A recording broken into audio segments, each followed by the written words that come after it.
ये कहानी है आयशा की। आयशा की शादी को 6 साल हो चुके थे।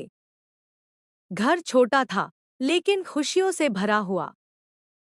शौहर प्यार करने वाला, रिस्क हलाल, सब कुछ था। बस एक चीज नहीं थी, औलाद। शुरू के 2 साल तक सब ठीक था।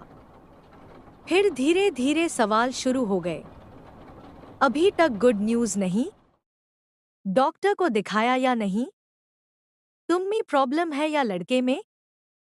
आयशा मुस्कुरा कर बात टाल देती, लेकिन हर सवाल उसके दिल में छुरी की तरह लगता। शादियों में जाना मुश्किल हो गया। हर जगह बच्चों की बातें, हर किसी की नजर जैसे उसके पेट पर टिकी होती। और फिर तानों का दौर शुरू हो गया। इस घर को आगे कौन संभलेगा? शौहर की जिंदगी बर्बाद कर दी। अल्लाह ने औलाद ही नहीं दी, कुछ तो कमी होगी। ये अल्फाज नहीं थे, ये जहर थे, जो रोज उसके सब्र को खत्म कर रहे थे।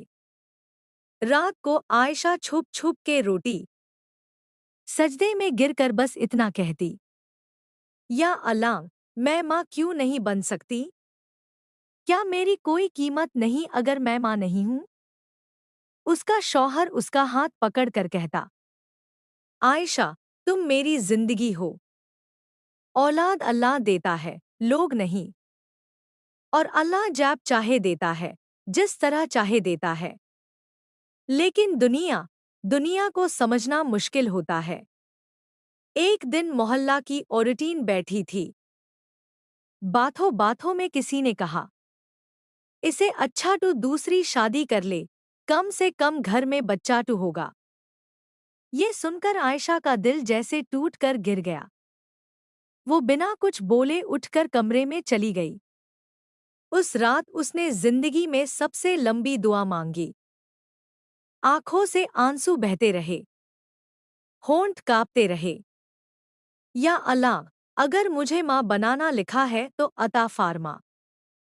और अगर नहीं लिखा, तो मुझे इतना सब्र दे कि लोगों के तानों से मेरा ईमान कमजोर ना हो। वक्त गुजरता गया। लोगों के ताने कम नहीं हुए। लेकिन आयशा बादल गई। उसने समझ लिया, हर औरत की कीमत उसकी कोख से नहीं, उसके किरदार से होती है। वो बच्चों को पढ़ने लगी, यतीम बच्चों से मोहब्बत करने लगी, उनकी